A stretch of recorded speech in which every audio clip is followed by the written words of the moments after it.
With a 20-person team, Hellblade proved that smaller, focused teams can deliver impactful games whilst delivering breakthrough technology. And this is a philosophy that we're rolling out across the entire studio. And the teams on all of these new projects combined will still be smaller than that of a single typical AAA game. Each game will attempt entirely new experiences that push art, design and technology into new areas. And each one will help lift the potential of the whole under one development umbrella. What we are building is a new model for development, which we call Dreadnought. And just as we did with Hellblade, we want you to join us for the whole development journey, come what may.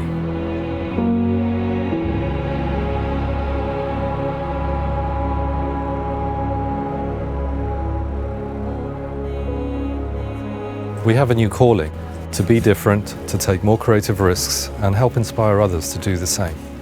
So here are the new projects that will define us for the next few years, starting with the sequel to Hellblade.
While Hellblade gave us a very personal insight into psychosis, this sequel builds on that to show how madness and suffering shapes myths, gods, and religion.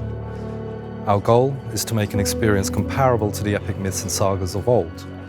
The team will be about twice the size of Hellblade's team, still very small by AAA standards, but aims to prove that small teams can achieve great things using procedural technologies and smart tools. And this next project is the Insight project.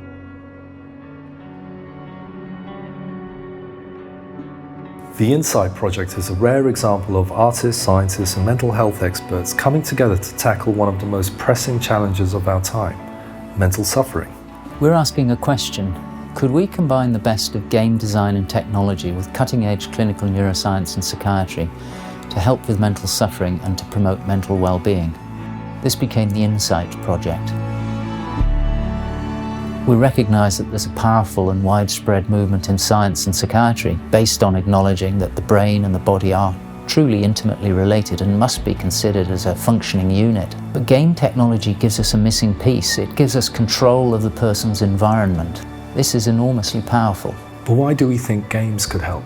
Well, over the last decade, the games industry has been in an arms race, developing real-time technologies such as virtual avatars, natural human-computer interfaces, data analytic tools, online technologies that are at levels of sophistication that are grossly underestimated by the wider world.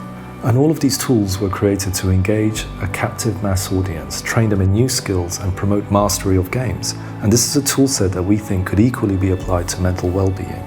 What Hellblade had achieved was to make the invisible visible. What if we could go further and give people the ability to see, engage with, and perhaps even overcome their fears and anxieties? Over the next few months and years, we will be sharing our approach, publishing our findings and growing our team. The project will grow in complexity as we tackle harder and harder problems for which solutions may not yet exist. However, we do believe that by focusing our efforts on what we can do now and collaborating with those who can offer different or complementary solutions, we can kickstart a movement, one based on sound principles, and help each other to find ways of improving the quality of life for a lot of people.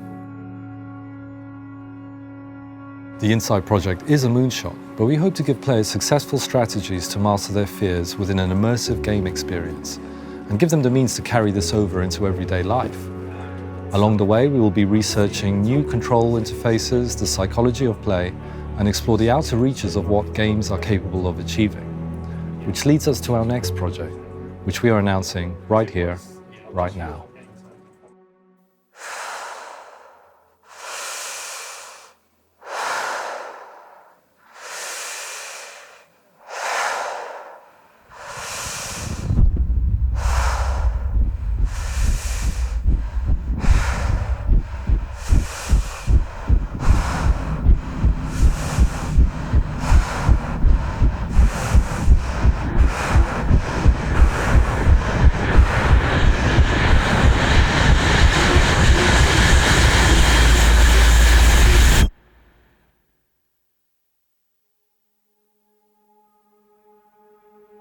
Project Mara will be a real-world and grounded representation of true mental terror.